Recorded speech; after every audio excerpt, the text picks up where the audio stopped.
Good morning, beautiful people. I hope this finds you all well and with ease of heart. So, I have a beautiful story to share with you all.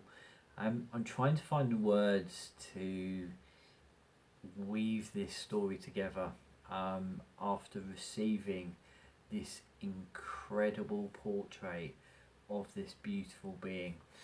Our story goes back a long way, I'm sure of it, but let's just begin here. Let me just show you this incredible, beautiful portrait of this absolutely incredible being. Just trying to reflect the light. Absolutely stunning. Just take a moment to breathe that in. Let me share you her story, our story.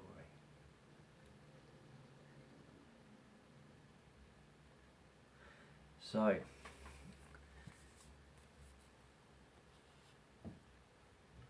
this story begins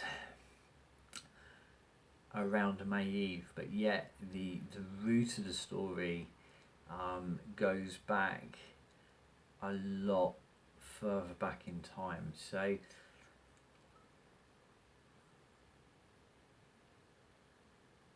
over a year ago now, I was having a reoccurring dream. So having this reoccurring dream of myself standing at the edge of the 5-bar gate that leads up to the bothy to our kitchen garden, and I'm kind of standing there within this dream and looking out across the fields, and there right in the distance stands this oak tree, and I saw within my dream a gathering of people standing within a circle. And that dream kept coming and kept coming and kept coming. And here's the thing, you know, when we have experiences like that, or for me, I've known to recognize that as information.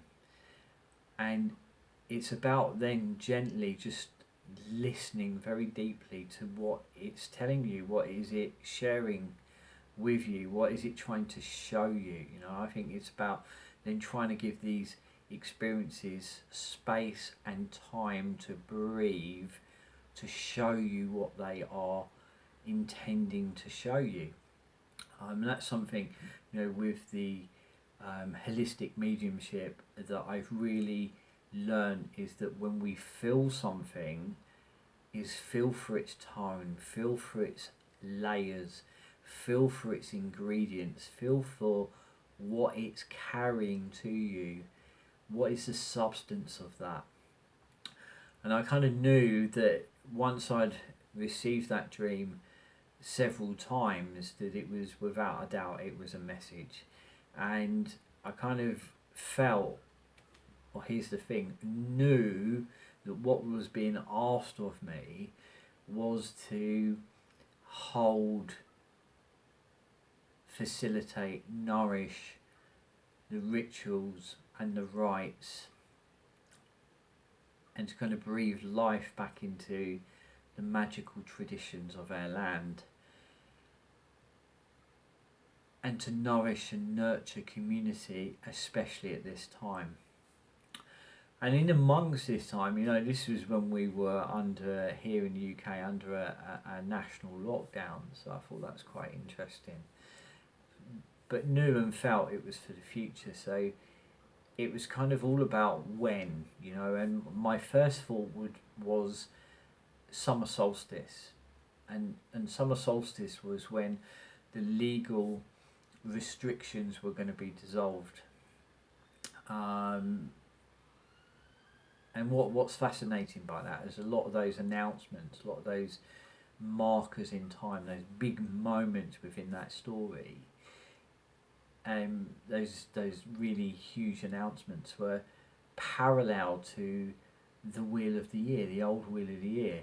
You know, I can remember, you know, announcement being made very close to the spring equinox, legal restrictions going to be dissolved on summer solstice, Major announcements being made on winter nights, All Hallowed Eve, Samhain, and 31st of October.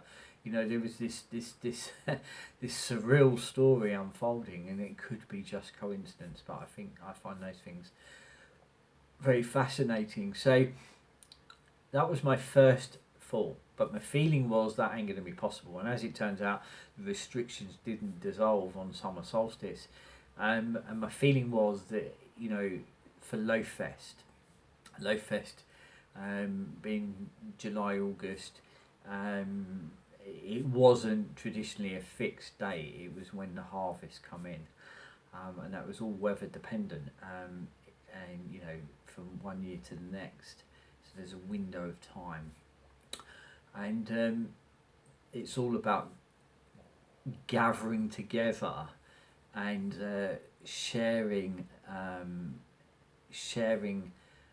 the gifts of the harvest. And I just thought, you know what a beautiful time to weave community together and at some level back together, right? So the intention was set, but I also felt that it was really important that I go and sit with this piece of land and honour this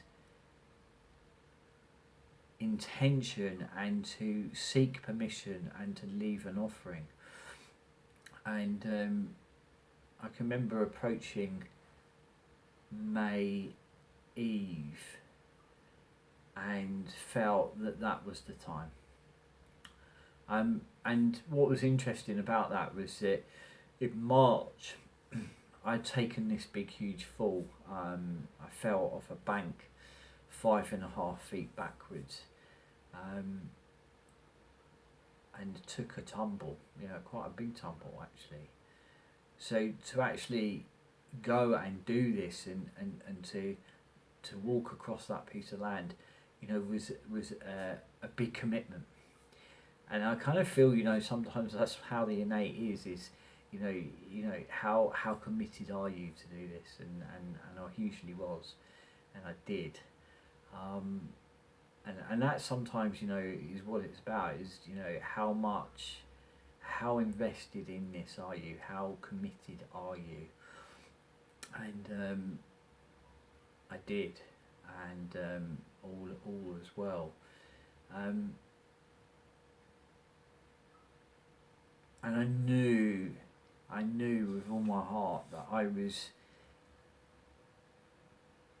being asked to do this, and also knew how important it felt to just kind of go and sit out. And it's something called Utesitta, which is an old Nordic word for translation, is to sit out and to listen to the land. And May Eve is a traditional time to seek permission from the land, from the Landwights, the Fae, the nature spirits. It's a time where they're also known to be on the move. There's 2 gateways of the year that they're on the move: May Eve and winter nights. Winter nights being the 31st of October, where the veil is thinnest. Okay, so, you know, we're dropping right deep into the liminal. A time traditionally that my ancestors would seek permission. So the more I uncovered my ancestral roots, and those of you that have seen some of the previous videos will know the story of our medicine shield, that holds the story of our ancestors, and my ancestors, our ancestors, and also the medicine story of our times. So it's a time traditionally that our ancestors would have sought permission from them for holding rites and rituals for the coming year. It felt really important to do that, and to nourish a relationship with them, for they are the keepers of the land. And a simple blot, an offering, which is held in a bowl, an offering of mead or wine. You know, these days I like to make the wine, because in a way then you're giving so much more than the wine itself. You're giving a part of yourself. You're honouring deeply, almost blood and bone level, really deeply, a part of yourself, because it's a process of making, the alchemy of making that wine, and then kind of offering it to the land. And the bloat bowl that I've got here, is of the Nordic compass known as the Wayfinder, and the intention was for these community rites and rituals to be held and the bloats offered, that as a community that we never lose our way, that we always find our way, that we're always able to navigate these times. So there's a lot of intention. I had this bowl made, and beautiful. So as you see, there's a lot of intention that is coming together in the rites and the rituals and the approach.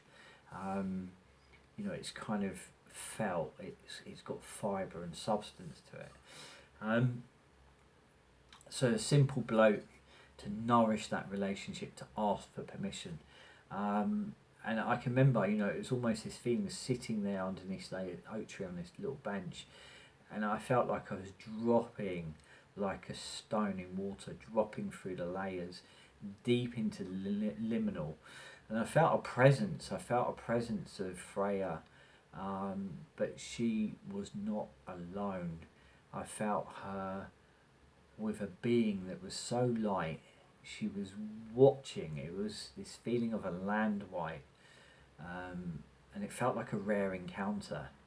And I can remember feeling so emotional and feeling deeply humbled and honoured, because I think these creatures, these beings, these entities, they don't show themselves lightly. I think they're quite cautious of us. And I remember feeling that she was filled with so much light, love, and deep wisdom. And she has a beautiful story, and I felt that, and then I could feel this answer forming, as if permission was sought and it was also met. And I felt, as I opened my eyes, I could see and feel that answer. And these words come into my awareness. You sit where the old meets the new. And I was sitting on the edge of an ancient hedgerow, a line of oaks that led northwards, that once defined the county border. So I was sitting on the edge in between places. And I looked out east from the bothy, and there was this distant flicker of light, the signs of modern life, the industrial buildings, and again these words came: the two worlds are calling, if not longing to be merged. Share it, teach it, but above all else, live it.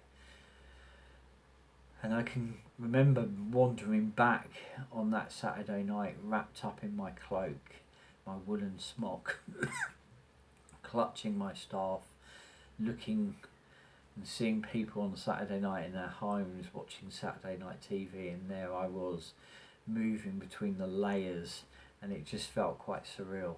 I knew that a ripple had been set in motion, but at that time did not quite know what was about to unfold. I'm going to share the next part of that story with you in part 2.